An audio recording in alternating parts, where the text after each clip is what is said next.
ಕಾಂಗ್ರೆಸ್, ಯುವ ಕಾಂಗ್ರೆಸ್, NSUI, ಸೇವಾದಳದ ಎಲ್ಲ ಪ್ರಮುಖರು ಮತ್ತು ಈ ಸಭೆಯಲ್ಲಿ ಭಾಗವಹಿಸಿರುವಂತ ಎಲ್ಲ ಸಾರ್ವಜನಿಕ ಬಂಧುಗಳನ್ನ ಅತ್ಯಂತ ಆತ್ಮೀಯವಾಗಿ ಸ್ವಾಗತವನ್ನು ಮಾಡ್ತಾ, ವಿಶೇಷವಾಗಿ ಈ ಸಭೆಯಲ್ಲಿ ಭಾಗವಹಿಸಿರುವಂತ ಮಾಧ್ಯಮದ ಸ್ನೇಹಿತರನ್ನು ಸಹ ಆತ್ಮೀಯವಾಗಿ ಸ್ವಾಗತ ಮಾಡ್ತಾ ನನ್ನ ಸ್ವಾಗತ ಭಾಷಣವನ್ನು ಮುಕ್ತ ಮಾಡ್ತಿದ್ದೇನೆ. Now I request Priyanka ji to address in this Congress campaign meeting. ಎಲ್ಲರಿಗೂ ನಮಸ್ಕಾರ.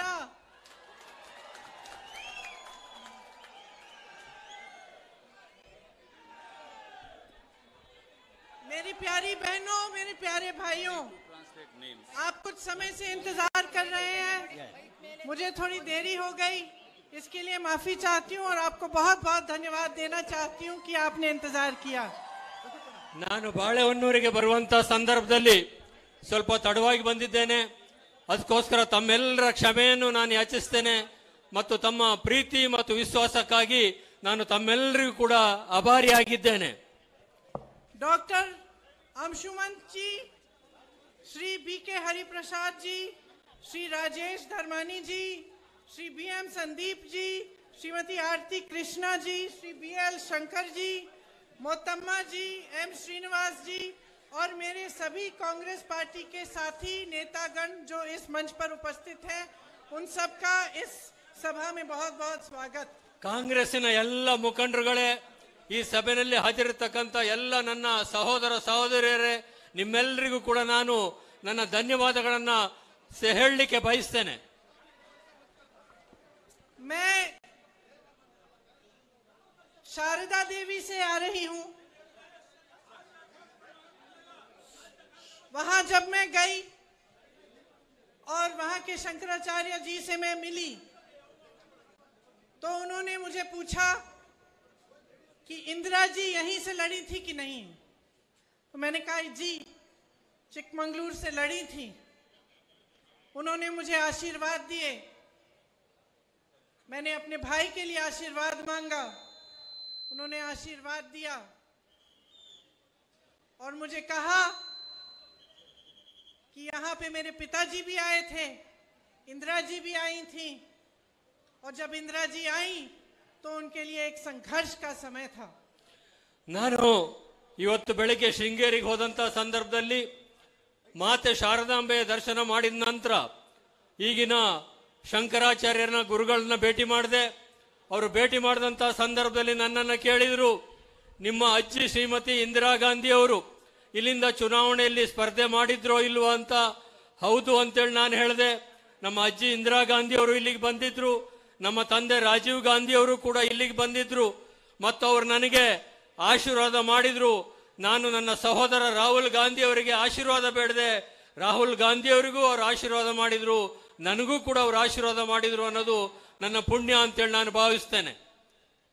आज भी मेरे परिवार के लिए एक संघर्ष का समय है.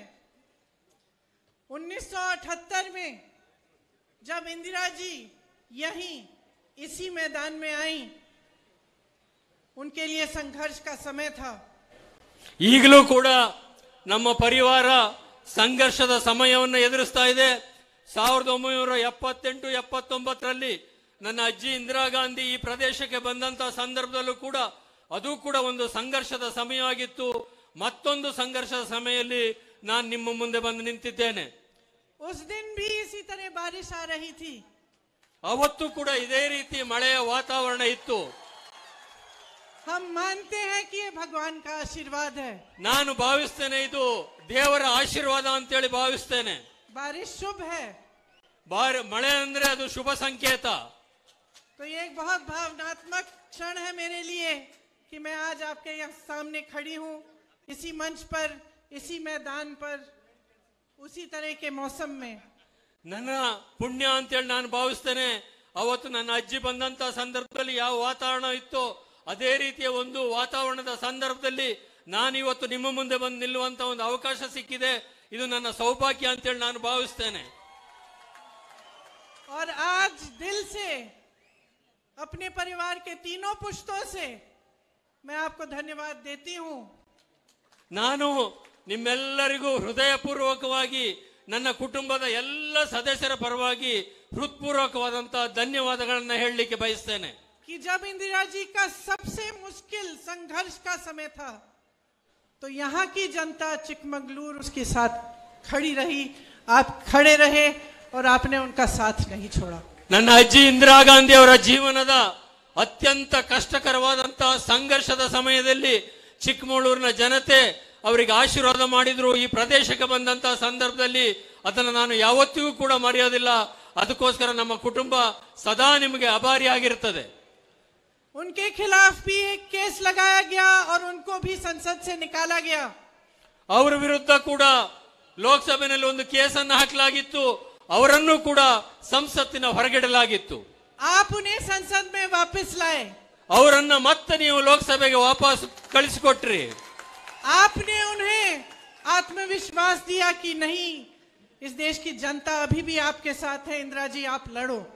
ಅವತ್ತು ನಮಗೊಂದು ಆತ್ಮವಿಶ್ವಾಸನ ನೀವು ತಂದುಕೊಟ್ರಿ। ಇಂದಿರಾ ಗಾಂಧಿ ಅವರೇ, ನಾವು ನಿಮ್ಮೊಟ್ಟಿಗಿದ್ದೇವೆ, ನೀವು ಹೋರಾಟ ಮಾಡಿ ಸಂಘರ್ಷ ಮಾಡಿ ಅನ್ನುವಂತ ಒಂದು ಸಂದೇಶವನ್ನು ಕೊಟ್ಟಿದ್ರಿ ಅವತ್ತು ನೀವು ನಮಗೆ। आज उनके पोते राहुल गांधी को उसी तरह से फर्जी केस डालकर संसद से निकाल दिया गया है। ಈಗ ಅದೇ ರೀತಿಯಲ್ಲಿ ಅವರ ಮೊಮ್ಮಗನಾದಂತ ರಾಹುಲ್ ಗಾಂಧಿ ಅವರ ಮೇಲೆ ಒಂದು ಸುಳ್ಳು ಕೇಸನ್ನು ಹಾಕಿ ಅದೇ ರೀತಿಯಲ್ಲಿ ಅವರನ್ನ ಲೋಕಸಭೆಯಿಂದ ಹೊರಗೆ ಕಳಿಸಲಾಗಿರ್ತಕ್ಕಂಥ ಸಂದರ್ಭದಲ್ಲಿ ನಾನು ನಿಮ್ಮ ಮುಂದೆ ಬಂದು ನಿಂತಿದ್ದೇನೆ। और राहुल गांधी को भी पूरा विश्वास है, मेरे पूरे परिवार को विश्वास है कि इस देश की जनता हमारे साथ खड़ी रहेगी। ರಾಹುಲ್ ಗಾಂಧಿ ಅವರಿಗೂ ಸಂಪೂರ್ಣವಾದಂತಹ ವಿಶ್ವಾಸ ಇದೆ, ನಮ್ಮ ಇಡೀ ಕುಟುಂಬಕ್ಕೆ ಸಂಪೂರ್ಣವಾದಂತಹ ವಿಶ್ವಾಸ ಇದೆ। ಈ ದೇಶದ ಜನ ರಾಹುಲ್ ಗಾಂಧಿ ಅವರಿಗೆ ಜೊತೆಗೆ ನಿಲ್ತಾರೆ, ಮತ್ತೆ ಲೋಕಸಭೆಗೆ ಅವರನ್ನ ಕಳಿಸ್ತಾರೆ ಅಂತೇಳಿ। और ये भगवान का आशीर्वाद, शिव जी का आशीर्वाद हमेशा हमारे साथ रहेगा, क्योंकि हम सत्य की लड़ाई लड़ रहे हैं, हम सच्चाई का संघर्ष कर रहे हैं। ಭಗವಂತನ ಪರಶಿವನ ಸಂಪೂರ್ಣವಾಗಿರ್ತಕ್ಕಂಥ ಆಶೀರ್ವಾದ ನಮ್ಮ ಮೇಲಿದೆ, ಕಾರಣ ನಾವು ಸತ್ಯಕ್ಕೋಸ್ಕರ ಸಂಘರ್ಷ ಮಾಡ್ತಾ ಇದ್ದೇವೆ। ಸತ್ಯಕ್ಕೆ ಯಾವತ್ತಿದ್ರೂ ಜಯ ಸಿಗ್ತದೆ, ಆಶೀರ್ವಾದ ಸಿಕ್ಕೇ ಸಿಗ್ತದೆ ಅನ್ನುವಂತ ವಿಶ್ವಾಸ ನನಗಿದೆ। और ये जो चुनाव है कर्नाटका का, ये भी एक सच्चाई और सत्य का संघर्ष ही है। ಈಗ ಕರ್ನಾಟಕದಲ್ಲಿ ನಡೀತಾ ಇರುವಂತ ಒಂದು ಚುನಾವಣೆ ಏನಿದೆ, ಇದು ಕೂಡ ಸತ್ಯದ ವಿಷಯಕ್ಕೋಸ್ಕರ ನಡೀತಾ ಇರುವಂತ ಒಂದು ಹೋರಾಟ ಮತ್ತು ಸಂಘರ್ಷ। आज सुबह मैं मैसूरू में मैलारी होटल में गई, आप जानते हैं? ನಾನು ಇವತ್ತು ಬೆಳಗ್ಗೆ ಮೈಸೂರಿನಲ್ಲಿ ನಿಮ್ಗೆಲ್ಲ ಗೊತ್ತಿರಬಹುದು ಮೈಲಾರಿ ಹೋಟೆಲ್ ಅಂತಕ್ಕಂಥ ದೋಸೆಗೆ ಪ್ರಸಿದ್ಧವಾಗಿರುವಂತ ಒಂದು ಹೋಟೆಲ್ ಇದೆ, ಅಲ್ಲಿಗೆ ಬೆಳಿಗ್ಗೆ ನಾನು ಹೋಗಿದ್ದೆ। और मैंने देखा कर्नाटका का स्वाभिमान, कर्नाटका की मेहनत का मिसाल।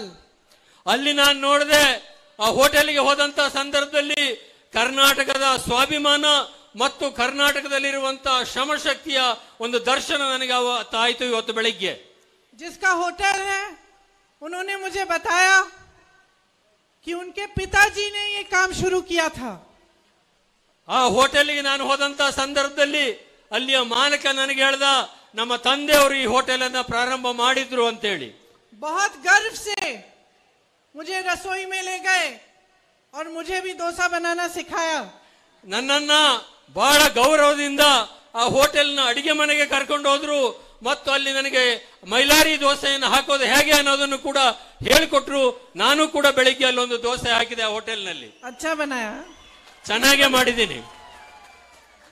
अच्छा बनाया। और उसी समय उनकी 23 साल की बेटी भी आई रसोई में। ಅಲ್ಲಿ ಬರುವಂತ ಸಂದರ್ಭದಲ್ಲಿ ಅವರ 1.5 ವರ್ಷದ ಮಗು ಕೂಡ ಹೋಟೆಲ್ಗೆ ಬಂದಿತ್ತು। मैंने पूछा क्या करती हो? ನಾನು ಕೇಳಿದೆ ಅವ್ರನ್ನ ಏನ್ ಮಾಡ್ತಾ ಇದ್ದೀಯಾ ಅಂತೇಳಿ। बोला मैं इन्फोसिस में काम करती हूँ। ಆ ಹುಡುಗಿ ಕ್ಷಮಿಸಬೇಕು, ದೊಡ್ಡವಳು ಇನ್ಫೋಸಿಸ್ ನಲ್ಲಿ ಕೆಲಸ ಮಾಡ್ತಾ ಇದ್ದೀನಿ ಅಂತಕ್ಕಂತ ಮಾತನ್ನ ಹೇಳಿದ್ರು। मुझे इतना गर्व हुआ, ನನಗೆ ಬಹಳ ಹೆಮ್ಮೆ ಅಂತ ಅನಿಸ್ತು। मुझे लगा यही कर्नाटका है। ನನಗನ್ನಿಸ್ತು ಇದೇ ಕರ್ನಾಟಕದ ದರ್ಶನ ನನಗೆ ಆಗ್ತಾ ಇದೆ ಅಂತೇಳಿ। मेहनत, ईमानदारी, ಶ್ರಮ ಮತ್ತು ಪ್ರಾಮಾಣಿಕತೆ, अपनी पुरानी परंपरा को आगे बढ़ाते हुए ನಮ್ಮ ಪುರಾತನವಾದಂತಹ ಪರಂಪರೆಯನ್ನ ಮುಂದುವರಿಸ್ತಾನೆ, अपनी संस्कृति अपनी सभ्यता को बचाते हुए ನಮ್ಮ ಸಂಸ್ಕೃತಿಯನ್ನ ಮತ್ತು ಸಭ್ಯತೆಯನ್ನ ಉಳಿಸಿಕೊಳ್ತಾ ಬೆಳೆಸ್ತಾ भविष्य की ओर देखना ಭವಿಷ್ಯದ ಕಡೆಗೆ ನೋಡೋದು ಕರ್ನಾಟಕದ ಒಂದು ವಿಶೇಷ ಮತ್ತು ಹೆಮ್ಮೆ. और एक सौंदर्य भविष्य में भाग लेना. ಈ ಒಂದು ಸುಂದರವಾದಂತಹ ಭವಿಷ್ಯದಲ್ಲಿ ಭಾಗವಹಿಸ್ತಕ್ಕಂಥದ್ದು. गर्व होता है मुझे आपके प्रदेश पे. ನಮ್ಮ ಈ ಪ್ರದೇಶದ ಬಗ್ಗೆ ನನಗೆ ಹೆಮ್ಮೆ ಅನಿಸ್ತದೆ. आपकी मेहनत पे, आपकी ईमानदारी पे. ನಿಮ್ಮ ಶ್ರಮ ಮತ್ತು ನಿಮ್ಮ ಪ್ರಾಮಾಣಿಕತೆ ಬಗ್ಗೆ ನನಗೆ ಹೆಮ್ಮೆ ಅನಿಸ್ತಾ ಇದೆ. लेकिन मैं एक बात बताती हूँ, दुख भी हो रहा है. ನಾನು ಒಂದು ಮಾತನ್ನ ನಿಮಗೆ ಹೇಳಲಿಕ್ಕೆ ಬಯಸ್ತೇನೆ, ನಮಗೆ ಮೋಸ ಆಗ್ತಾ ಇದೆ ಅಂತೇಳಿ. क्योंकि जब आप अपना वोट देते हैं, जब अपना समर्थन देते हैं, तो आप भरोसे के साथ देते हैं, विश्वास के साथ देते हैं. ನಾವು ಯಾವಾಗ ನಮ್ಮ ವೋಟನ್ನ ಮತವನ್ನ ಕೊಡ್ತೇವೋ ನಾವು ಬಹಳ ವಿಶ್ವಾಸದಿಂದ ಆ ಮತವನ್ನ ಚಲಾಯಿಸ್ತೇವೆ, ವೋಟನ್ನ ಕೊಡ್ತೇವೆ. आज मुझे इसलिए पहचानते हैं क्योंकि मेरी दादी इंदिरा गांधी ने आपका विश्वास नहीं तोड़ा. ಇವತ್ತು ನನ್ನನ್ನ ಈ ಕಾರಣಕ್ಕೋಸ್ಕರ ನೀವೆಲ್ಲ ಗುರುಸ್ತಾ ಇದ್ದೀರಿ. ಕಾರಣ ನಮ್ಮ ಅಜ್ಜಿ ಇಂದಿರಾ ಗಾಂಧಿ ಅವರು ನೀವಿಟ್ಟ ವಿಶ್ವಾಸಕ್ಕೆ ಯಾವತ್ತೂ ಭಂಗ ಬರುವಂತ ರೀತಿಯಲ್ಲಿ ನಡೆದುಕೊಳ್ಳಲಿಲ್ಲ ಅನ್ನೋ ಕಾರಣಕ್ಕೆ. लेकिन 3.5 सालों से जो सरकार कर्नाटक में आई है, ಕಳೆದ 3.5 ವರ್ಷದಿಂದ ಕರ್ನಾಟಕದಲ್ಲಿರುವಂತಹ ಸರ್ಕಾರ उसने हर स्तर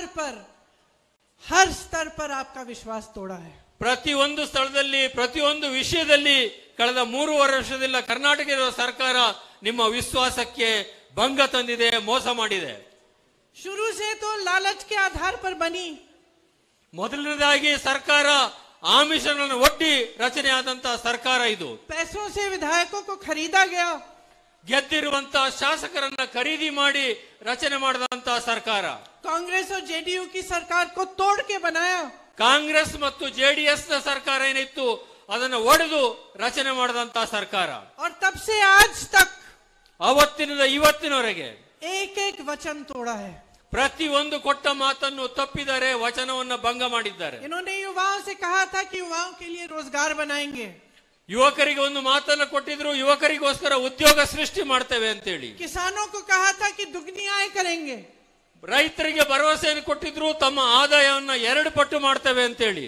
महिलाओं को कहा था कि महंगाई कम होगी. ಮಹಿಳೆಯರಿಗೆ ಮಾತು ಕೊಟ್ಟಿದ್ರು, ಬೆಲೆ ಕಡಿಮೆ ಆಗ್ತದೆ ಅಂತೇಳಿ. क्या हुआ? ಏನಾಯ್ತು? यहाँ पे कितने नौजवान हैं, जरा हाथ उठा के बताइए. ಇಲ್ಲಿ ಎಷ್ಟು ಜನ ಯುವಕರಿದ್ದೀರಿ ದಯವಿಟ್ಟು ಕೈ ಎತ್ತಿ ಅಂತೇಳಿ ವಿನಂತಿ ಮಾಡ್ತೇನೆ.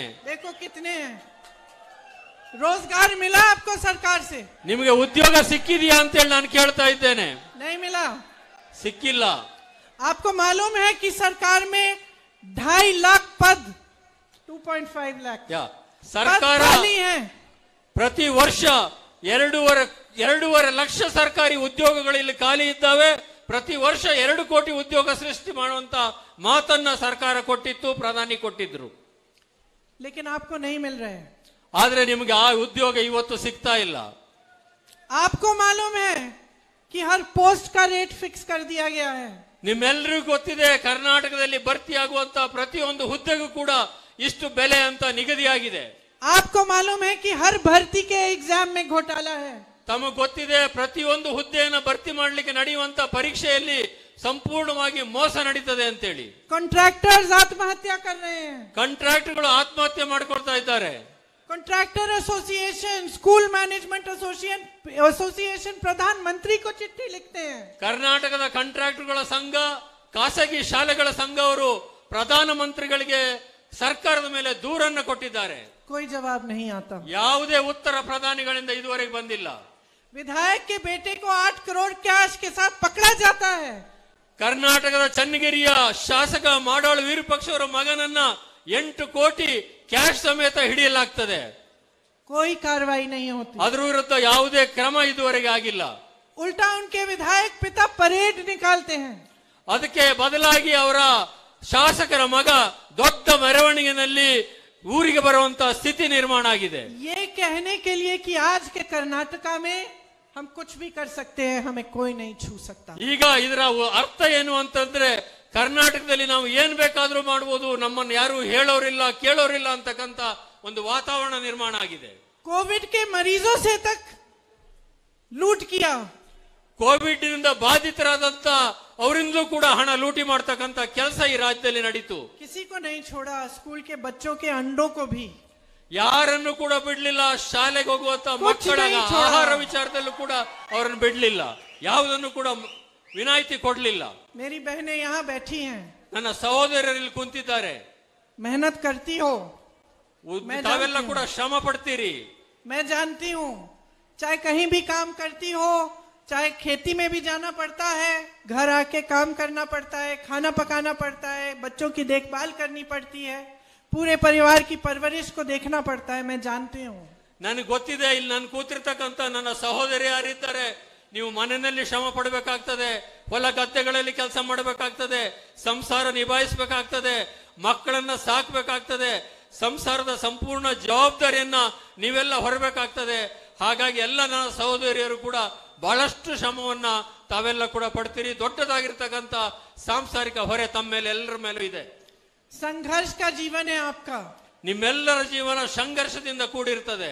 आप मेहनत करती हो तो किस लिए करती हो? ನೀವು ಶ್ರಮ ಪಡ್ತಾ ಇದ್ದೀರಿ, ಆ ಕಾರಣಕ್ಕೋಸ್ಕರ ನಾನು ಹೇಳ್ತಾ ಇದ್ದೇನೆ। बताओ, ಹೇಳಿ, किस लिए? अपने भविष्य के लिए ना। ಭವಿಷ್ಯಕ್ಕೋಸ್ಕರ ತಾನೇ ನೀವು ಹೋರಾಟ ಮಾಡ್ತಾ ಇರೋದು। ಹೇಳಿ ಅಂತ ಹೇಳ್ತಾ ಇದ್ದಾರೆ, ಹೌದು ಅಂತ ಹೇಳಿ ಜೋರಾಗಿ। अपने बच्चों को मजबूत बनाने के लिए, उनका भविष्य बनाने के लिए ना। ನಿಮ್ಮ ಮಕ್ಕಳನ್ನ ಓದಿಸ್ಲಿಕ್ಕೆ, ಅವರ ಭವಿಷ್ಯ ಭದ್ರ ಮಾಡ್ಲಿಕ್ಕೋಸ್ಕರ ತಾನೇ ನೀವಿಷ್ಟೆಲ್ಲ ಶ್ರಮ ಪಡ್ತಾ ಇರೋದು। जब बच्चे बीमार होते हैं दुख होता है, ಮಗುವಿಗೆ ಕಾಯಿಲೆ ಬಂದ್ರೆ ದುಃಖ ಆಗ್ತದೆ ಸಹಜವಾಗಿ। स्वास्थ्य की सुविधाएं नहीं होती, डर लगता है, दुख होता है। ಆರೋಗ್ಯದ ಸೇವೆಗೆ ಲಭ್ಯ ಇರೋದಿಲ್ಲ, ಹಾಗಾಗಿ ದುಃಖ ಆಗ್ತದೆ, ಬೇಸರ ಆಗ್ತದೆ। बच्चों को शिक्षित करना है, अच्छे स्कूल नहीं है, उसमें अध्यापक नहीं आ रहे हैं तो दुख होता है। ಮಕ್ಕಳನ್ನ ವಿದ್ಯಾವಂತರನ್ನಾಗಿ ಮಾಡಬೇಕು, ಒಳ್ಳೆ ಸ್ಕೂಲ್ಗಳು ಸಿಗೋದಿಲ್ಲ, ಮೇಸ್ಟ್ರು ಸಿಗೋದಿಲ್ಲ, ಆಗಲೂ ಕೂಡ ದುಃಖ ಆಗ್ತದೆ, ಬೇಸರ ಆಗ್ತದೆ। गुस्सा भी चढ़ता है कि इतनी मेहनत कर रहे हैं और बच्चों के लिए स्कूल भी नहीं बना रही है सरकार। ಸರ್, ನಿಮ್ಗೆಲ್ಲ ಸಹಜವಾಗಿ ಸಿಟ್ಟು ಕೂಡ ಬರ್ತದೆ, ಇಷ್ಟೆಲ್ಲ ನಾವು ಕಷ್ಟ ಪಡ್ತೇವೆ, ಶ್ರಮ ಪಡ್ತೇವೆ, ನಮಗೊಂದು ಒಳ್ಳೆ ಶಾಲೆಯನ್ನು ಕೂಡ ಸರ್ಕಾರ ಮಾಡೋದಿಲ್ವಲ್ಲ ಅಂತ। आगे जाके जब बच्चों को नौकरी मिलती है तो खुशी होती है, ಮುಂದೆ ಆ ಮಕ್ಕಳು ಉದ್ಯೋಗಸ್ಥರಾದ್ರೆ ಸಹಜವಾಗಿ ನಿಮ್ಗೆಲ್ಲ ಸಂತೋಷ ಆಗ್ತದೆ। चाहे लड़की हो या लड़का, ಹೆಣ್ಣಾಗ್ಲಿ ಗಂಡಾಗ್ಲಿ, ಹುಡುಗಾಗ್ಲಿ ಹುಡುಗಿ ಆಗ್ಲಿ, हम चाहते हैं कि अपने पैरों पे खड़ी हो, ನಾವು ಬಯಸ್ತೇವೆ ಅವರೆಲ್ಲರೂ ಕೂಡ ಅವರು ತಮ್ಮ ಕಾಲ ಮೇಲೆ ತಾವು ನಿಲ್ಲಬೇಕು ಅಂತೇಳಿ, कि अपना बेटा कमाए, ನಮ್ಮ ಮಕ್ಕಳು ಸಂಪಾದನೆ ಮಾಡ್ಲಿ ಅಂತ, बेटी को अच्छा जॉब मिले, ಹೆಣ್ಣು ಮಕ್ಕಳಿಗೂ ಒಳ್ಳೆ ಉದ್ಯೋಗ ಸಿಕ್ಲಿ ಅಂತೇಳಿ, भविष्य में हमारा भी देखभाल करे, ಭವಿಷ್ಯದಲ್ಲಿ ನಮ್ಮನ್ನು ಕೂಡ ನೋಡ್ಕೊಳ್ಳುವಂತ ಶಕ್ತಿ ಸಾಮರ್ಥ್ಯ ಅವರಿಗೆ ಬರಲಿ ಅಂತೇಳಿ। यही तो है हमारी मेहनत, ಇದಕ್ಕೋಸ್ಕರ ನಾವು ಇಷ್ಟೊಂದು ಶ್ರಮ ಪಡುವಂತದ್ದು। यही है हमारा स्वाभिमान, ಇದೇ ನಮ್ಮ ಸ್ವಾಭಿಮಾನದ ಸಂಕೇತ, यही है हमारा आत्मविश्वास, ಇದೇ ನಮ್ಮ ಆತ್ಮವಿಶ್ವಾಸವೂ ಕೂಡ। और इसी पर हम गर्व करते हैं ಇದರ ಬಗ್ಗೆನೇ ನಾವೆಲ್ಲ ಕೂಡ ಹೆಮ್ಮೆ ಪಡ್ತೇವೆ, कि हमने अपने बच्चों के लिए एक मजबूत भविष्य बनाया। ನಮ್ಮ ಮಕ್ಕಳಿಗೋಸ್ಕರ ಒಂದು ಸುಂದರವಾದಂತ ಭವಿಷ್ಯವನ್ನ ನಿರ್ಮಾಣ ಮಾಡೋಣ ಅಂತೇಳಿ। तो सरकार का इसमें बहुत बड़ी भूमिका है, सरकार की। ಸರ್ಕಾರದ ಒಂದು ದೊಡ್ಡದಾಗಿರ್ತಕ್ಕಂಥ ಜವಾಬ್ದಾರಿ ಈ ವಿಷಯಗಳ ಮೇಲೆಲ್ಲ ಇದೆ। सरकार का काम है कि उस भविष्य में शामिल हो, ಸರ್ಕಾರದ್ದು ಕೂಡ ಒಂದು ಜವಾಬ್ದಾರಿ ಕರ್ತವ್ಯ ಇದೆ, ಈ ಭವಿಷ್ಯ ನಿರ್ಮಾಣದಲ್ಲಿ ಅವರು ಕೂಡ ಭಾಗಿಗಳಾಗಬೇಕು ಅಂತೇಳಿ। सरकार का काम है कि आपकी समस्याओं को सुने, ಸರ್ಕಾರದ ಕರ್ತವ್ಯ ಮತ್ತು ಕೆಲಸ ನಿಮ್ಮ ಸಮಸ್ಯೆಗಳನ್ನ ಕೇಳಬೇಕು ಅನ್ನೋದು ಕೂಡ, समझे कि आपकी जरूरतें क्या है, ನಿಮ್ಮ ಏನು ಅವಶ್ಯಕತೆ ಇದೆ ಅನ್ನೋದನ್ನು ಕೂಡ ಅವರು ತಿಳ್ಕೊಳ್ಬೇಕಾಗ್ತದೆ, और दिल से आपके लिए काम करे। ಹೃದಯಪೂರ್ವಕವಾಗಿ ಅವರು ನಿಮ್ಮ ಕೆಲಸವನ್ನ ಮಾಡಬೇಕಾಗ್ತದೆ। आपको मालूम है कि ये जो भाजपा की सरकार है, इसने कितना लूटा है कर्नाटका को। ನಿಮಗೆ ಗೊತ್ತಿದೆಯಾ, ಕರ್ನಾಟಕದಲ್ಲಿ ಬಿಜೆಪಿಯ ಸರ್ಕಾರ ಬಂದ ನಂತರ ಎಷ್ಟು ಹಣವನ್ನ ಲೂಟಿ ಮಾಡಿದ್ದಾರೆ ಅಂತೇಳಿ। जॉब छोड़िए, स्कूल छोड़िए, हॉस्पिटल्स छोड़िए, सड़कें छोड़िए, ಸ್ಕೂಲನ್ನು ಬಿಟ್ಟುಬಿಡಿ, ಆಸ್ಪತ್ರೆಯನ್ನು ಬಿಟ್ಟುಬಿಡಿ, ರಸ್ತೆಯನ್ನು ಬಿಟ್ಟುಬಿಡಿ, ಇವೆಲ್ಲವನ್ನು ಬಿಟ್ಟುಬಿಡಿ, ಆದರೂ 1.5 लाख करोड़ रुपए लूटे हैं कर्नाटका से। 1.5 ಲಕ್ಷ ಕೋಟಿ ರೂಪಾಯಿಯನ್ನ ಸಾರ್ವಜನಿಕ ಹಣವನ್ನ ಕರ್ನಾಟಕದ ಈ ಬಿಜೆಪಿ ಸರ್ಕಾರ ಲೂಟಿ ಮಾಡಿದೆ ಅನ್ನೋ ಮಾತನ್ನು ಈ ಸಂದರ್ಭದಲ್ಲಿ ನಾನು ಹೇಳಲಿಕ್ಕೆ ಬಯಸ್ತೇನೆ. यहाँ अड़िका के किसानों को दाम नहीं मिल रहे हैं. ಈ ಅಡಿಕೆ ಬೆಳೀತಕ್ಕಂಥ ನನಗೊಂದು ಅಡಿಕೆ ಹಾರ ಹಾಕಿದಿರಿ, ಈ ಅಡಿಕೆ ಬೆಳೀತಕ್ಕಂಥ ರೈತರಿಗೆ ಯೋಗ್ಯವಾಗಿರ್ತಕ್ಕಂಥ ಬೆಲೆ ಸಿಗ್ತಾ ಇಲ್ಲ, ಕಾಯಿಲೆಗೆ ಔಷಧಿ ಸಿಗ್ತಾ ಇಲ್ಲ. यहाँ आपके कर्ज माफ नहीं होते. ಇಲ್ಲಿ ನಿಮ್ಮ ಸಾಲ ಮನ್ನಾ ಆಗೋದಿಲ್ಲ. यहाँ आप पे जीएसटी लगाई जाती है. ಈ ಎಲ್ಲ ಕೃಷಿ ವಸ್ತುಗಳಿಗೂ ಕೂಡ ಜಿಎಸ್ಟಿ ಮೇಲೆ ಜಿಎಸ್ಟಿ ಹಾಕ್ತಕ್ಕಂಥ ಕೆಲಸ ಸರ್ಕಾರ ಮಾಡ್ತಾ ಇದೆ. आप गैस के सिलेंडर के लिए कितना दे रहे हैं? ಗ್ಯಾಸ್ ಸಿಲಿಂಡರ್ಗಳಿಗೆ ಈಗ ನೀವು ಎಷ್ಟು ಕೊಡ್ತಾ ಇದ್ದೀರಿ ಅನ್ನೋದನ್ನ ನೆನಪಿಸಿಕೊಳ್ಳಿ. तेल के लिए, सब्जियों के लिए, आटे के लिए, चावल के लिए, ಎಣ್ಣೆಗೋಸ್ಕರ, ಕಾಳಿಗೋಸ್ಕರ, ಬೇಳೆಗೋಸ್ಕರ, ಅಗತ್ಯ ವಸ್ತುಗಳಿಗೋಸ್ಕರ ನೀವು ಎಷ್ಟು ಹಣ ವ್ಯಯ ಮಾಡ್ತಾ ಇದ್ದೀರಿ ಅಂತೇಳಿ ತಾವು ದಯವಿಟ್ಟು ಯೋಚನೆ ಮಾಡಬೇಕು. और वहाँ भाजपा की केंद्र की सरकार से आपके लिए जो पैसे आते हैं वो कम होते चले जा रहे हैं. ಕೇಂದ್ರದಿಂದ ಕಾನೂನುಬದ್ಧವಾಗಿ ರಾಜ್ಯಕ್ಕೆ ಬರಬೇಕಾಗಿರ್ತಕ್ಕಂಥ ಹಣ ಪ್ರತಿ ವರ್ಷ ಕಡಿಮೆ ಆಗ್ತಾ ಇದೆ. 1.5 लाख करोड़ रुपए लूटे हैं. कहाँ गए ये 1.5 लाख करोड़? 1.5 ಲಕ್ಷ ಕೋಟಿ ರೂಪಾಯಿಯನ್ನ ಲೂಟಿ ಮಾಡಿದ್ದಾರೆ. 5 ಲಕ್ಷ ಕೋಟಿ ಬರಬೇಕಾಗಿರ್ತಕ್ಕಂಥ ಹಣ ನಮಗಿನ್ನೂ ಬಂದಿಲ್ಲ. इनसे 100 एम्स बन सकते थे. ಇದರಿಂದ all India institute of medical science ಅಂತ ನವದೆಹಲಿಯಲ್ಲಿದೆ ಅಂತ 100 ಆಸ್ಪತ್ರೆಗಳನ್ನ ಈ ಹಣದಲ್ಲಿ ಲೂಟಿ ಹೊಡೆದಂತ ಹಣದಲ್ಲಿ ಕಟ್ಟಬಹುದಾಗಿತ್ತು. 2250 किलोमीटर 6 लेन की एक्सप्रेस वे बन सकती थी.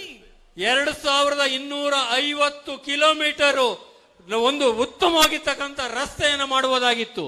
187 ESI हॉस्पिटल बन सकते थे. 187 ESI ಆಸ್ಪತ್ರೆಗಳನ್ನ ಈ ಹಣದಲ್ಲಿ ಕಟ್ಟಬಹುದಾಗಿತ್ತು. अपने बच्चों के लिए 30,000 स्मार्ट क्लासरूम बन सकते थे. ನಮ್ಮ ಮಕ್ಕಳಿಗೋಸ್ಕರ 30,000 ಸ್ಮಾರ್ಟ್ ಸ್ಕೂಲ್ಗಳನ್ನ ಕಟ್ಟುವಂತ ಒಂದು ಅವಕಾಶ ಈ ಹಣವನ್ನು ಬಳಸಿ ಮಾಡಬಹುದು. बेंगलुरु की मेट्रो की तरह 750 किलोमीटर लंबी मेट्रो बन सकती थी. ಬೆಂಗಳೂರಿನಲ್ಲಿ ಏನು ಮೆಟ್ರೋ ರೈಲ್ ನೀವು ನೋಡಿದಿರಿ ಅಂತ 750 ಕಿಲೋಮೀಟರ್ ಮೆಟ್ರೋ ಲೈನ್ ಅನ್ನ ಈ 1.5 ಲಕ್ಷ ಕೋಟಿನಲ್ಲಿ ಮಾಡಬಹುದಾಗಿತ್ತು.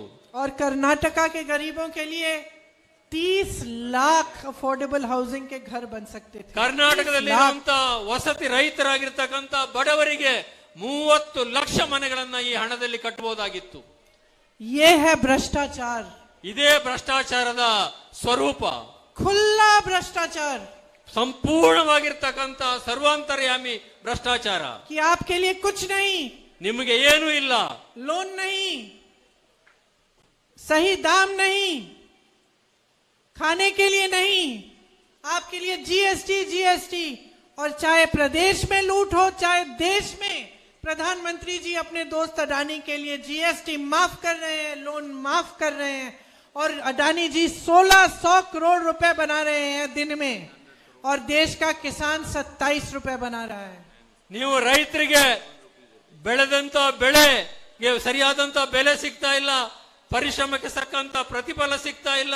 ಪ್ರತಿಯೊಂದರ ಮೇಲೂ ಕೂಡ ಜಿಎಸ್ಟಿ ಆಗ್ತಕ್ಕಂತ ಕೆಲಸವನ್ನ ಕೇಂದ್ರ ಸರ್ಕಾರ ಮಾಡ್ತಾ ಇದೆ. ಆದ್ರೆ ಅದಾನಿಯವರ ಕಂಪನಿಗೆ ಜಿಎಸ್ಟಿಗಳಿಂದ ವಿನಾಯಿತಿ ಕೊಡ್ತಾ ಇದ್ದಾರೆ. ಅವರ ಸಂಪತ್ತು 16,000 ಕೋಟಿಯಷ್ಟು ಜಾಸ್ತಿ ಆಗ್ತಕ್ಕಂತ ಸ್ಥಿತಿ ನಿರ್ಮಾಣ ಆಗಿದೆ.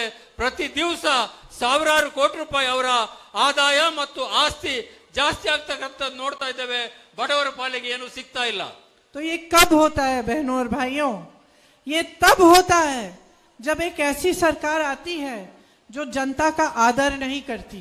ಇದು ಯಾವ ಸಂದರ್ಭದಲ್ಲಿ ಆಗ್ಲಿಕ್ಕೆ ಸಾಧ್ಯ ಅಂತೇಳಂದ್ರೆ ಯಾವಾಗ ಒಂದು ಸರ್ಕಾರ ಜನಗಳ ಬಗ್ಗೆ ಯಾವುದೇ ಕಾಳಜಿಯನ್ನು ವಹಿಸೋದಿಲ್ವೋ ಅಂತ ಸಂದರ್ಭದಲ್ಲಿ ಮಾತ್ರ ಈ ರೀತಿಯ ಒಂದು ಸ್ಥಿತಿ ನಿರ್ಮಾಣ ಆಗ್ಲಿಕ್ಕೆ ಸಾಧ್ಯ. ऐसी सरकार जिसके बड़े बड़े मंत्री आकर आपको कहते हैं कि ये प्रदेश हमें सौंप दो. ಎಂತ ಒಂದು ಸ್ಥಿತಿ ನಿರ್ಮಾಣ ಆಗಿದೆ ಅಂದ್ರೆ ಕೇಂದ್ರದಲ್ಲಿರ್ತಕ್ಕಂಥ ಮಂತ್ರಿಗಳು, ರಾಜ್ಯದಲ್ಲಿರ್ತಕ್ಕಂಥ ಮಂತ್ರಿಗಳು ಇಂತಿಂತ ಪ್ರದೇಶಗಳನ್ನ ನಮಗೆ ವಹಿಸಿಕೊಟ್ಟು ಬಿಡಿ ಅಂತ ಕೇಳುವಂತ ಒಂದು ಸ್ಥಿತಿ ನಿರ್ಮಾಣ ಆಗಿದೆ. जो आपके उम्मीदवारों को आपके सामने खड़े होके कहते हैं इनको छोड़िए, इनको मत पूछिए, अपना प्रदेश हमें दे दीजिए, प्रधानमंत्री जी को सौंप दीजिए. ಇಲ್ಲಿ ಬರ್ತಕ್ಕಂಥ ಬಿಜೆಪಿಯ ರಾಷ್ಟ್ರೀಯ ನಾಯಕರು ಹೇಳ್ತಾರೆ, ಅವ್ರನ್ನ ಯಾರನ್ನ ವಿಧಾನಸಭಾ ಚುನಾವಣೆ ನಿಲ್ಲಿಸಿದ್ದಾರೋ ಅವ್ರನ್ನೇನು ನೋಡಬೇಡಿ, ಅವ್ರ ಬಗ್ಗೆ ಗಮನ ಹರಿಸಬೇಡಿ, ಈ ಪ್ರದೇಶವನ್ನು ಕೊಟ್ಟುಬಿಡಿ, ಮೋದಿ ಅವರನ್ನ ನೋಡಿ ಮೋದಿ ಅವರ ಆಶೀರ್ವಾದಕ್ಕೋಸ್ಕರ ಮತ ನೀಡಿ ಅಂತ ಹೇಳುವಂತ ಒಂದು ಸ್ಥಿತಿಯನ್ನು ಅವರು ಇವತ್ತು ನಿರ್ಮಾಣ ಮಾಡಿದ್ದಾರೆ. ಆ ಮನೋಭೂಮಿಕೆನಲ್ಲಿ ಅವರೆಲ್ಲ ಇದ್ದಾರೆ. क्यों? ಯಾಕೆ ಅಂತ ನಾನು ಕೇಳ್ತೇನೆ. क्या श्री बसवन्ना जी के बेटे और बेटियां, कुवेम्पु जी के बेटी और बेटियां, नारायण गुरु जी के बेटी और बेटियां अपना प्रदेश अपने आप नहीं चला सकते? ನಾನು ಈ ಸಂದರ್ಭದಲ್ಲಿ ಒಂದು ಪ್ರಶ್ನೆಯನ್ನು ಕೇಳಲಿಕ್ಕೆ ಬಯಸ್ತೇನೆ. ಈ ರಾಜ್ಯದ ಹೆಮ್ಮೆ ಆದಂತ ಬಸವಣ್ಣವರು ಇರ್ಬೋದು, ಕುವೆಂಪು ಅವರು ಇರ್ಬೋದು, ನಾರಾಯಣ ಗುರುಗಳು ಇರ್ಬೋದು, ಅಂತವರ ಮಕ್ಕಳಿಗೆ, ಅಂತವರ ವಾರಸುದಾರರಿಗೆ ತಮ್ಮ ಪ್ರದೇಶವನ್ನು ತಾವು ನಿಭಾಯಿಸಿಕೊಳ್ಳುವಂತ ಸಾಮರ್ಥ್ಯ, ಶಕ್ತಿ ಮತ್ತು ಸ್ವಾಭಿಮಾನ ಇಲ್ವೇ ಅಂತೇಳಿ. नंदिनी जैसी कॉर्पोरेशन को किसने बनाया? ನಂದಿನಿ ಅಂತ ಒಂದು ಸಂಸ್ಥೆಯನ್ನ ಕಟ್ಟಿರ್ತಕ್ಕಂಥದ್ದು ಯಾರು? कोऑपरेटिव ಸಹಕಾರಿ ಕ್ಷೇತ್ರದಲ್ಲಿ ನಂದಿನಿ ಅಂತ ಒಂದು ಸಂಸ್ಥೆಯನ್ನು ಕಟ್ಟಿದ್ ಯಾರು ಅಂತ ತಮಗೆಲ್ಲ ಗೊತ್ತಿದೆ. किसने बनाया? आपने बनाया अपनी मेहनत से. ನೀವೇ ಮಾಡಿರ್ತಕ್ಕಂಥದ್ದು, ನಿಮ್ಮ ಶ್ರಮದಿಂದ ನಂದಿನಿ ಅಂತ ಒಂದು ಸಹಕಾರಿ ಸಂಸ್ಥೆಯನ್ನು ಕಟ್ಟಿದ್ದೀರಿ. अरे इतना दूध इकट्ठा होता था कि स्कूलों में दूध बांटा जाता था. ಇಲ್ಲಿ ಎಷ್ಟು ಹಾಲು ಉತ್ಪತ್ತಿ ಆಗ್ತಾ ಇತ್ತು ಅಂತ ಹೇಳಂದ್ರೆ ಎಲ್ಲಾ ಮುಗಿದ ನಂತರನೂ ಕೂಡ ಶಾಲೆಗಳಿಗೆ ಹಾಲು ಕೊಡ್ಲಿಕ್ಕೆ ನಂದಿನಿ ಹಾಲನ್ನು ಬಳಸ್ತಕ್ಕಂತ ಸ್ಥಿತಿ ಕರ್ನಾಟಕದಲ್ಲಿ ಇತ್ತು. कांग्रेस की सरकारों में क्षीरधारे, क्षीर भाग्य की योजनाएं बनाई गई. ಕರ್ನಾಟಕದ ಕಾಂಗ್ರೆಸ್ ಸರ್ಕಾರದಲ್ಲಿ ಕ್ಷೀರಭಾಗ್ಯ, ಕ್ಷೀರಧಾರೆ ಅನ್ನುವಂತ ಕಾರ್ಯಕ್ರಮವನ್ನ ಮಾಡುವಂತ ಒಂದು ಸಂದರ್ಭವೂ ಕೂಡ ಇತ್ತು. अब ये कहते हैं कि दूध कम हो रहा है, ಈಗ ಹೇಳ್ತಾ ಇದ್ದಾರೆ ಹಾಲು ಉತ್ಪಾದನೆ ಕಡಿಮೆ ಆಗ್ತಾ ಇದೆ ಅಂತೇಳಿ. क्योंकि ये चाहते हैं कि बाहर से गुजरात का अमूल यहाँ आए और नंदिनी उसमें मर्ज हो जाए.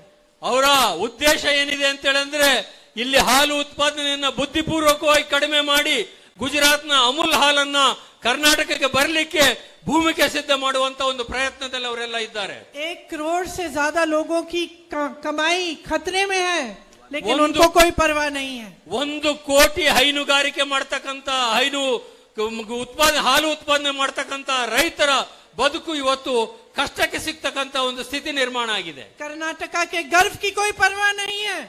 ಕರ್ನಾಟಕದ ಸ್ವಾಭಿಮಾನಕ್ಕೆ ಅವ್ರ ಬಗ್ಗೆ ಯಾವುದೇ ಕಾಳಜಿ ಇಲ್ಲ. कर्नाटका के नौजवानों के भविष्य का कोई परवाह नहीं है. ಕರ್ನಾಟಕದ ಯುವಕರ ಭವಿಷ್ಯದ ಬಗ್ಗೆನೂ ಕೂಡ ಅವರಿಗೆ ಯಾವುದೇ ರೀತಿಯ ಕಳಕಳಿ, ಕಾಳಜಿ ಇಲ್ಲ. पोस्टों के लिए रेट फिक्स कर दिए हैं. ಎಲ್ಲ ಹುದ್ದೆಗಳಿಗೆ ಇಷ್ಟು ಅಂತೇಳಿ ರೇಟ್ ಫಿಕ್ಸ್ ಮಾಡಿದ್ದಾರೆ. जैसे मैंने कहा, जो भी भर्ती का एग्जाम है उसमें घोटाला. ಯಾವುದೇ ಒಂದು ಪರೀಕ್ಷೆ ಹುದ್ದೆಗಳನ್ನ ತುಂಬಲಿಕ್ಕೆ ನಡೆದ್ರೆ ಅದರಲ್ಲಿ ಮೋಸ ನಡೀತಕ್ಕಂತ, ಘೋಟಾಲ ನಡೀತಕ್ಕಂತ ಸ್ಥಿತಿ ಕರ್ನಾಟಕದಲ್ಲಿದೆ. और ऊपर से लूट ही लूट. ಅದರ ಮೇಲೆ ಹಣವನ್ನ ಲೂಟಿ ಮಾಡ್ತಕ್ಕಂತ ಒಂದು ಸ್ಥಿತಿ. तो क्या ऐसी सरकार चाहते हैं हम? ಇಂಥ ಒಂದು ಸರ್ಕಾರ ಮತ್ತೆ ನಮಗೆ ಬೇಕಾ ಅಂತೇಳಿ ನಾನು ಕೇಳಿಕೊಳ್ಬೇಕಾಗಿದೆ. क्या हम चाहते हैं कि जो नेता आए हमें झूठ बोल के चले जाएं और उनसे हम कोई जवाब नहीं पूछे? ಏನು ಈ ಸ್ಥಿತಿನಲ್ಲಿ ಯಾರೋ ಒಬ್ಬರು ನಾಯಕರು ಬಂದ್ರು, ಆಡಳಿತ ಪಕ್ಷದವರು ಭಾಷಣ ಮಾಡಿದ್ರು, ಕೆಲವು ವಿಷಯಗಳನ್ನ ಹೇಳಿದ್ರು, ಸುಳ್ಳುಗಳಿಂದ ಹೇಳಿ ಹೋದ್ರು, ಅವ್ರನ್ನ ಪ್ರಶ್ನೆ ಮಾಡ್ತಕ್ಕಂಥದಕ್ಕೆ ಸಾಧ್ಯವಿಲ್ಲ, ಪ್ರಶ್ನೆ ಮಾಡಬಾರದೆ ಅಂತೇಳಿ ನಾನು ಕೇಳ್ತೇನೆ. क्या हमारा अपने प्रदेश के प्रति, अपने देश के प्रति कोई कर्तव्य नहीं है? ನಮಗೆ ನಮ್ಮ ದೇಶ ಪ್ರದೇಶದ ಬಗ್ಗೆ ಯಾವುದಾದ್ರೂ ಜವಾಬ್ದಾರಿ ಇಲ್ವೇ ಅಂತೇಳಿ ನಾನು ಕೇಳಲಿಕ್ಕೆ ಬಯಸ್ತೇನೆ. है बहनों और भाइयों, आपका एक बहुत बड़ा कर्तव्य है अपने प्रदेश के प्रति, अपने बच्चों के प्रति, अपने खुद के भविष्य के प्रति. ನಾನು ಹೇಳ್ತೇನೆ, ನಮ್ಮ ಭವಿಷ್ಯದ ಬಗ್ಗೆ, ನಮ್ಮ ಪ್ರದೇಶದ ಭವಿಷ್ಯದ ಬಗ್ಗೆ, ನಮ್ಮ ಮಕ್ಕಳ ಭವಿಷ್ಯದ ಬಗ್ಗೆ ನಮಗೆ ದೊಡ್ಡದಾಗಿರ್ತಕ್ಕಂಥ ಒಂದು ಜವಾಬ್ದಾರಿ ಇದೆ ಅನ್ನೋ ಮಾತನ್ನ ನಾನು ಈ ಸಂದರ್ಭದಲ್ಲಿ ಹೇಳಲಿಕ್ಕೆ ಬಯಸ್ತೇನೆ. आपको याद है जब कांग्रेस की सरकार थी, ನಿಮಗೆ ಗೊತ್ತಿದೆ, ಕಾಂಗ್ರೆಸ್ಸಿನ ಸರ್ಕಾರ ರಾಜ್ಯದಲ್ಲಿ ಇದ್ದಂತಹ ಸಂದರ್ಭದಲ್ಲಿ किसानों का कर्ज माफ हुआ, ರೈತರ ಸಾಲವನ್ನ ಮನ್ನಾ ಮಾಡಲಾಗಿತ್ತು, अन्ना भाग्य योजना बनी, ಅನ್ನ ಭಾಗ್ಯ ಯೋಜನೆಯನ್ನ ಜಾರಿ ತರಲಾಗಿತ್ತು, क्षीर भाग्य बनी, ಕ್ಷೀರ ಭಾಗ್ಯ ಜಾರಿಗೆ ಬಂದಿತ್ತು, पशु भाग्य, ಪಶು ಭಾಗ್ಯ ಯೋಜನೆ ಜಾರಿಗೆ ಬಂದಿತ್ತು, कृषि भाग्य, ಕೃಷಿ ಭಾಗ್ಯವನ್ನು ಕೊಟ್ಟಿತ್ತು, आरोग्य भाग्य से आपके स्वास्थ्य सुविधाएं बनी, ಆರೋಗ್ಯ ಭಾಗ್ಯದಿಂದಾಗಿ ತಮ್ಮ ಆರೋಗ್ಯ ಕಾಪಾಡಲಿಕ್ಕೆ ಒಂದು ಅವಕಾಶ ಇತ್ತು, विद्याश्री से आपको शिक्षा में मदद मिली, ವಿದ್ಯಾಶ್ರೀ ಕಾರ್ಯಕ್ರಮದಿಂದಾಗಿ ನಿಮ್ಮ ಮಕ್ಕಳಿಗೆ ಶಿಕ್ಷಣ ಸಿಕ್ಕುವಂತಹ ಸಂದರ್ಭ ಇತ್ತು, इंदिरा कैंटीन बने, ಇಂದಿರಾ ಕ್ಯಾಂಟೀನ್ ಮುಖಾಂತರ ಬಡವರಿಗೆ ಕಡಿಮೆ ಬೆಲೆಯಲ್ಲಿ ಆಹಾರದ ಸಿಗ್ತಾ ಇತ್ತು. आज भी कांग्रेस की जो सरकारें हैं जो वादा कर रही हैं उसे पूरे करने का काम कर रही हैं. ಈಗಿರ್ತಕ್ಕಂಥ ಸರ್ಕಾರ ಅವೆಲ್ಲವನ್ನು ಕೂಡ ಮುಚ್ಚಿ ಮುಂದೆ ಕಾಂಗ್ರೆಸ್ ಸರ್ಕಾರ ಬಂದಂತ ಸಂದರ್ಭದಲ್ಲಿ ಮತ್ತೆ ಅದನ್ನೆಲ್ಲ ಜಾರಿ ಕೊಡುವಂತ ಮಾತನ್ನ ನಾವು ನಿಮಗೆ ಕೊಡ್ತಾ ಇದ್ದೇವೆ. राजस्थान और छत्तीसगढ़ में किसानों के कर्ज माफ हुए. ರಾಜಸ್ಥಾನ ಮತ್ತು ಛತ್ತೀಸ್ಗಢ ರಾಜ್ಯದಲ್ಲಿ ಕಾಂಗ್ರೆಸ್ ಸರ್ಕಾರ ಇದೆ, ಅಲ್ಲಿ ರೈತರ ಸಾಲವನ್ನ ಮನ್ನಾ ಮಾಡಲಾಗಿದೆ.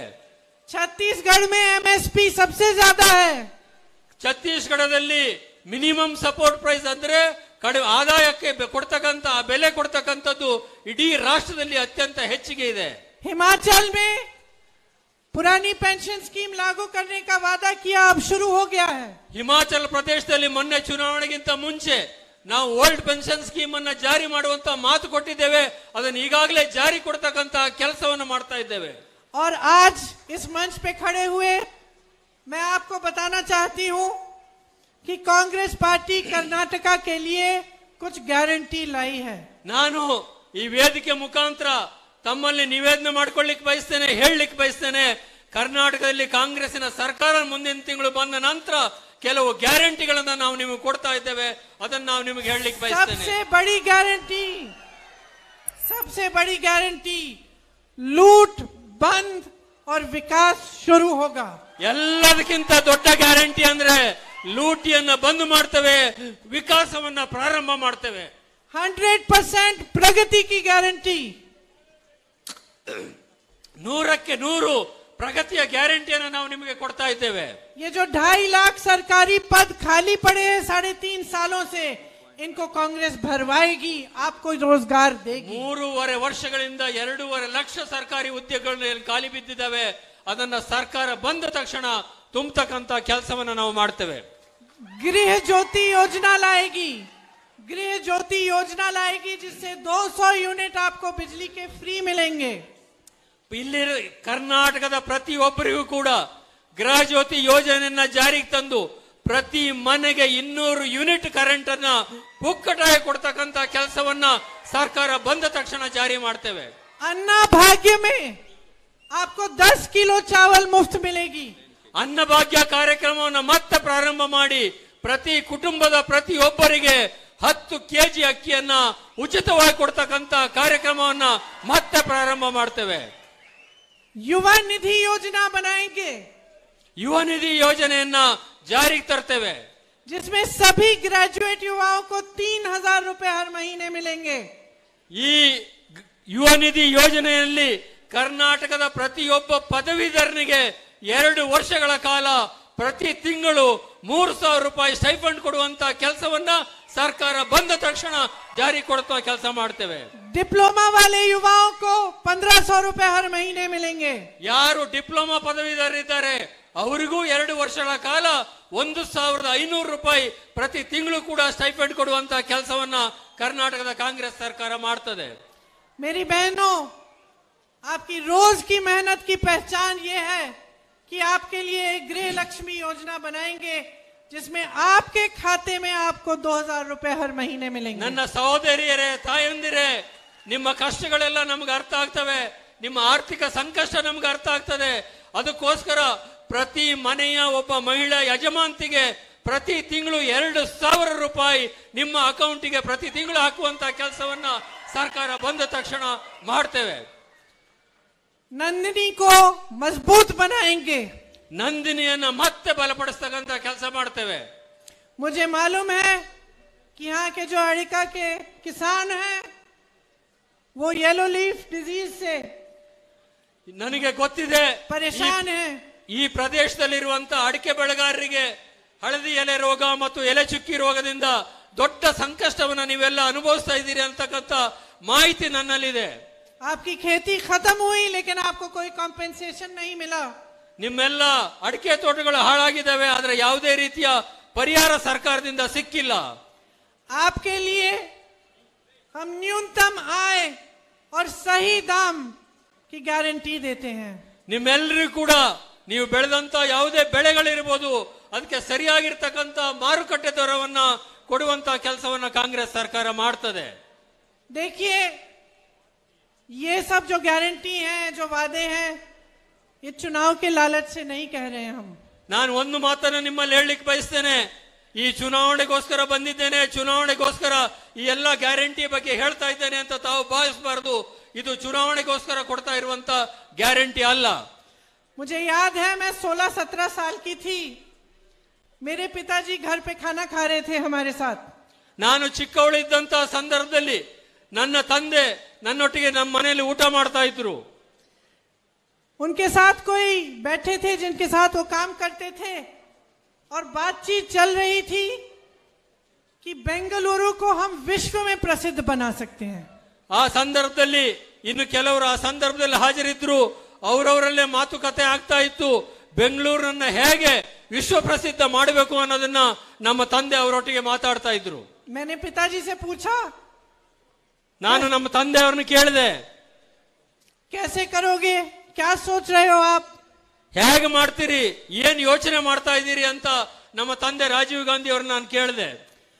उन्होंने ये जवाब दिया कि प्रियंका, आज दुनिया को ये नहीं मालूम है कि भारत में सबसे ज्यादा अंग्रेजी भाषी पढ़े लिखे युवा हैं जिन्होंने टेक्नोलॉजी इंजीनियरिंग की है.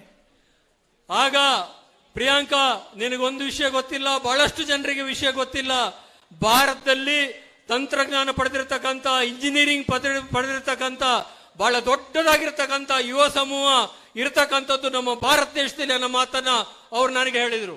अगर हम बेंगलुरु, हैदराबाद जैसी शहरों को मजबूत बनाएं, इसमें टेक्नोलॉजी को, इंजीनियरिंग को, पढ़ाई को हम बहुत मजबूत बनाएं, तो ये पूरी दुनिया के लिए हब जैसे बन सकते हैं. ಈಗ ನಮ್ಮಲ್ಲಿರುವಂತ ಈ ದೊಡ್ಡದಾಗಿರ್ತಕ್ಕಂಥ ಮಾನವ ಸಂಪನ್ಮೂಲವನ್ನು ಬಳಸಿಕೊಂಡು ಬೆಂಗಳೂರು, ಹೈದರಾಬಾದಿನಂತ ಸಿಟಿಗಳಲ್ಲಿ, ನಗರಗಳಲ್ಲಿ ಅದಕ್ಕೆ ಅಗತ್ಯ ಇರತಕ್ಕಂಥ ತಂತ್ರಜ್ಞಾನವನ್ನು ಮಾಡಿ, ಅದಕ್ಕೆ ಅಗತ್ಯ ಇರತಕ್ಕಂಥ ಕೈಗಾರಿಕೆಗಳನ್ನ ಸ್ಥಾಪನೆ ಮಾಡಿದ್ರೆ ಇಡೀ ಪ್ರಪಂಚದ ಒಂದು ಟೆಕ್ನಾಲಜಿಕಲ್ ಹೆಬ್ಬು ಬೆಂಗಳೂರು ಮತ್ತು ಹೈದರಾಬಾದ್ ಆಗುವಂತ ಸಾಧ್ಯತೆ ಇದೆ ತಿಳ್ಕೋ ಅನ್ನೋ ಮಾತನ್ನ ನಮ್ಮ ತಂದೆ ನನಗೆ ಹೇಳಿದ್ರು. वहीं से शुरुआत हुई. 2-3 साल बाद जब मेरे पिताजी टेक्नोलॉजी, कंप्यूटर की बात कर रहे थे, तो सारा विपक्ष उनके खिलाफ था. ಆಗ ಒಂದು 2-3 ವರ್ಷಗಳಲ್ಲಿ ನಮ್ಮ ತಂದೆಯವರು ತಂತ್ರಜ್ಞಾನ ಮತ್ತು ಕೈಗಾರಿಕೆಗಳ ವಿಚಾರ ಯಾವಾಗ ಶುರು ಮಾಡಿದ್ರು, ಮಾತಾಡ್ಲಿಕ್ಕೆ ಪ್ರಾರಂಭ ಮಾಡಿದ್ರು, ಕಾರ್ಯಪ್ರವೃತ್ತರಾದ್ರು, ಅವ್ರ ವಿರುದ್ಧ ಎಲ್ಲಾ ರೀತಿಯ ಷಡ್ಯಂತ್ರಗಳು ಪ್ರಾರಂಭ ಆಗ್ಲಿಕ್ಕೆ ಶುರುವಾಯಿತು. मैं बड़ी हुई, ನಾನು ದೊಡ್ಡವಳಾದೆ. मेरे पिताजी शहीद हुए देश के लिए, ನಮ್ಮ ತಂದೆ ಈ ದೇಶಕ್ಕೋಸ್ಕರ ಹುತಾತ್ಮರಾದ್ರು.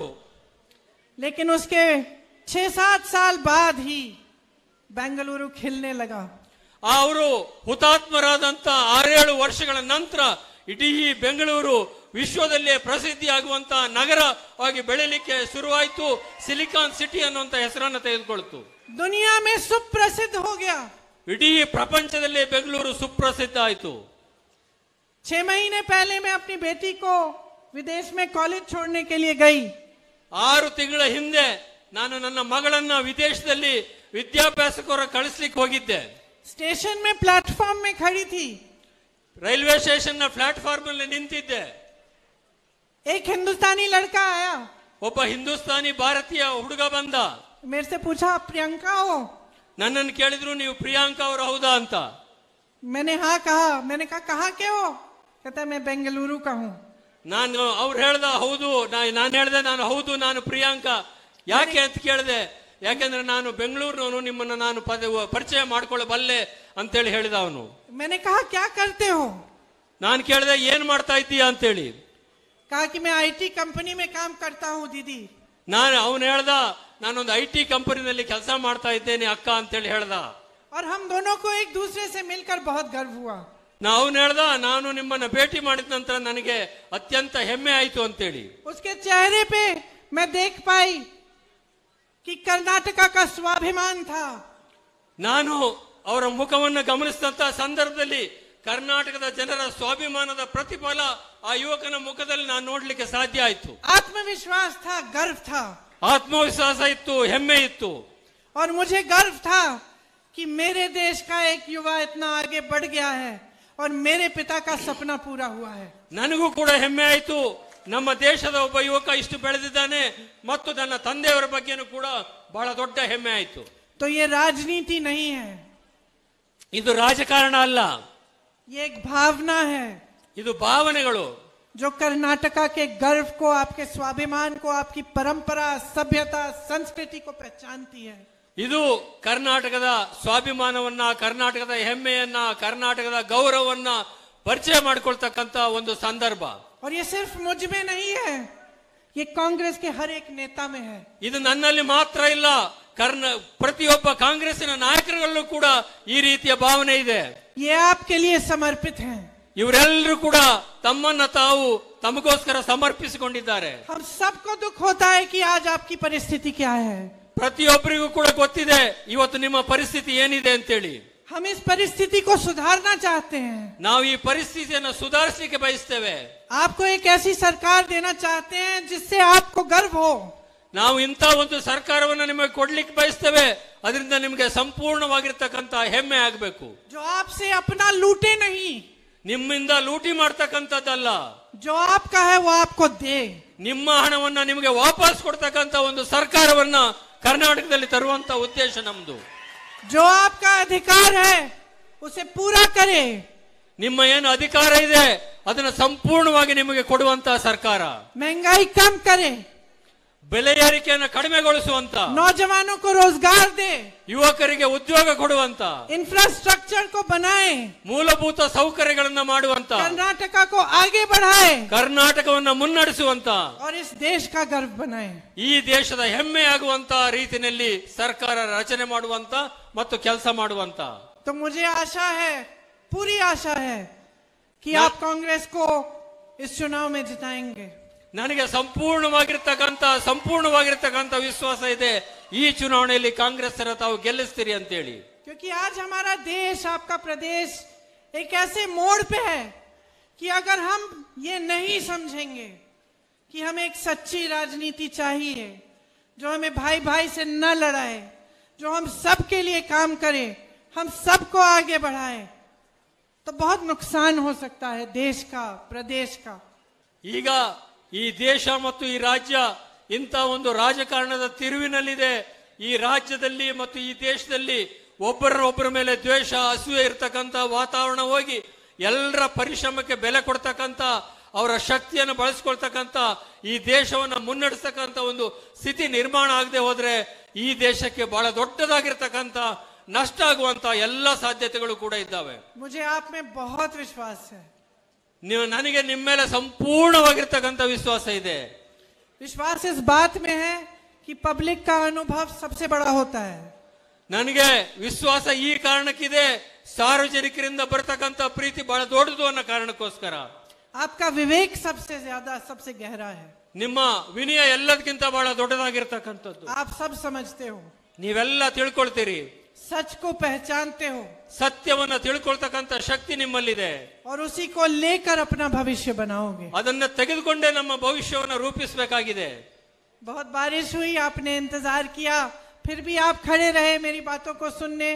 मेरी बहनें भीग भी गई होंगी. ಈ ನಾನು ಮಾತಾಡ್ತಾ ಇದ್ದೇನೆ, ಸುಮಾರು ಮಳೆ ಆಯ್ತು, ಆದ್ರೂ ಕೂಡ ತಾವೆಲ್ಲ ಕೂಡ ನಿಂತಿದ್ದೀರಿ. ನನ್ನ ಹೆಣ್ಮಕ್ಳು, ನನ್ನ ಸಹೋದರಿಯರು ಕೂಡ ಬಹಳಷ್ಟು ಜನ ನೆನೆದಿರಬೇಕು, ಆದ್ರೂ ಕೂಡ ನೀವೆಲ್ಲ ಕೂಡ ನಮ್ಮ ಮಾತನ್ನು ಕೇಳಿದ್ದೀರಿ. इसके लिए आप सबका बहुत बहुत धन्यवाद, बहुत बहुत आभार. ಅದಕ್ಕೋಸ್ಕರ ನಿಮ್ಮೆಲ್ಲರಿಗೂ ಕೂಡ ನಾನು ಹೃತ್ಪೂರ್ವಕವಾದಂತಹ ಧನ್ಯವಾದಗಳನ್ನ, ಅಭಾರಗಳನ್ನ ಹೇಳಲಿಕ್ಕೆ ಬಯಸ್ತೇನೆ. मेरे साथ एक बार कहिए, ನನ್ನೊಟ್ಟಿಗೆ ನೀವೆಲ್ಲ ಒಂದ್ಸರ್ತಿ ಹೇಳಿ, जय कर्नाटक, ಜೈ ಕರ್ನಾಟಕ, जय कर्नाटक, ಜೈ ಕರ್ನಾಟಕ, जय कर्नाटक, ಜೈ ಕರ್ನಾಟಕ, जय हिंद. ಜೈ ಹಿಂದ್. धन्यवाद. ಎಲ್ರಿಗೂ ಧನ್ಯವಾದಗಳು.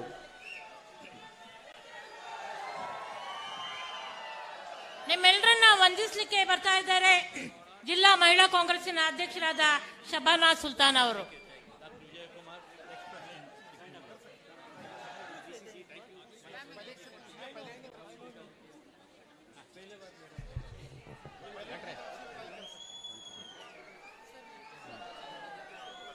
ಮುಖ